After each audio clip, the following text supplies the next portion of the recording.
நம்ம Tamil fight channel பாத்துக்கிட்டு இருக்கிற எல்லாருக்கும் வணக்கம். ஏலே என்னாச்சு, ஏன் ஒரு மாதிரியா இருக்கிய? ஏதோ பெரிய மலையவே தலையில தூக்கி வச்சிருக்க மாதிரி மூஞ்சி வச்சிருக்கியலே.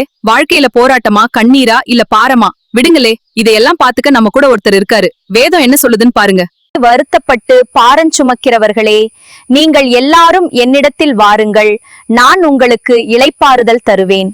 பாத்தியலா, மனுஷங்கிட்ட போய் நம்ம கஷ்டத்தை சொன்னா அப்படியா சங்கதின்னு கேட்டுட்டு நைஸா நழுவிடுவான். ஆனா நம்ம ஆண்டவர் இயேசுசாமி அப்படி இல்லலே. எல்லாரும் என்கிட்ட வாங்கலேன்னு கூப்பிடுறாரு. நீங்க எப்பேற்பட்ட பாரத்தை சுமந்தாலும் அதை அவர் கால்ல கொண்டு போய் வச்சிருங்க. அப்புறம் பாருங்க, மனசு லேசாயிரும். அவர் உங்களை விசாரிக்கிறவரானபடியால் உங்கள் கவலைகளை எல்லாம் அவர் மேல் வைத்து விடுங்கள். நாம் என்ன பண்றோம் தெரியுமா?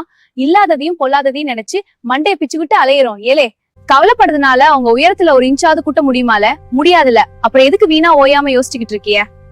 உங்க வழிய கர்த்தர் கிட்ட கொடுத்துருங்க. அவர் எல்லாத்தையும் சூப்பரா முடிச்சு வைப்பாரு. நீங்கள் ஒன்றுக்கும் கவலைப்படாமல் எல்லாவற்றையும் குறித்து உங்கள் விண்ணப்பங்களை ஸ்தோத்திரத்தோட கூடிய ஜெபத்தினாலும் வேண்டுதலினாலும் தேவனுக்கு தெரியப்படுத்துங்கள். இன்னைக்கு இந்த வீடியோவை கேட்டுக்கிட்டு இருக்கிற தம்பி, தங்கச்சி, அண்ணன், தம்பி எல்லாரும் கேட்டுக்கோங்க. உங்க பாரத்தை இயேசுசாமி பாதத்துல வச்சிருங்க. சோர்ந்து போயிருக்கிறவங்களுக்கு அவரு புது தெம்ப கொடுப்பாரு. என்ன சரியா? இந்த வீடியோ உங்களுக்கு மனசுக்கு நிம்மதியா இருந்தா மறக்காம கமெண்ட்ல ஆமன்னு ஒரு தட்டு தட்டுங்க. நம்ம தமிழ் ஃபைத் யூடியூப் சேனலை எல்லாரும் சப்ஸ்கிரைப் பண்ணுங்க, ஷேர் பண்ணுங்க, லைக் பண்ணுங்க, சப்போர்ட் பண்ணுங்க. அப்படியே மத்தவங்களுக்கும் ஷேர் பண்ணி விடுங்க. கர்த்தர் உங்களை ஆசீர்வதிப்பாரு.